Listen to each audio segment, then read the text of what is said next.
छोटा सा एक गांव था जिसमें दिए थे और बहुत अंधेरा।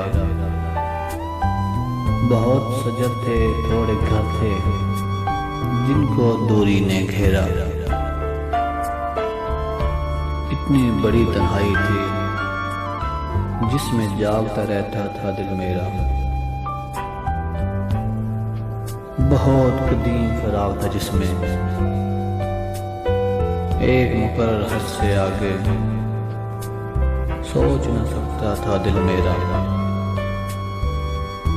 ऐसी सूरत में फिर दिल को ध्यान आना किस ख्वाब में तेरा। राज जो हद से बाहर में था अपना आप दिखाता कैसे।